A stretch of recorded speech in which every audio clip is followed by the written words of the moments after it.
लघुचाप जनित प्रबल वर्षा जो सहरर नुआसाही छक रास्ता उपरे 2 फुट उच्चरे पानी प्रवाहित। लघुचाप जो गतकाली राति तमाम प्रबल वर्षा बालेश्वर सहरर तथा आखपाख अंचल कृत्रिम बन्या सृष्टि होईछि। सहरर सहदेव खुंटा बसस्टाण्ड रेमुणा गलई जातीय राजपथ को संजोग करुवा रास्ता नुआसाही छकठारे सकाळे रास्ता उपरे 2 फुट उच्चरे पानी प्रवाहित होइतिला। दिन गोटाए बेलू यह कमिथिले भी रास्ता उपरे पानी चली देखा मिली।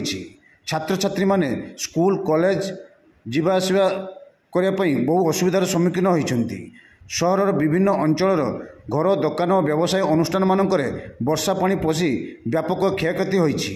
प्रशासन पक्षर नुआसाही रास्ता ठारे दमकल बाहिनी को मुतयन कर सहित होटेल सूरज सम्मुख रास्तार बेरिकेड कर यातायात बंद कर। हेलो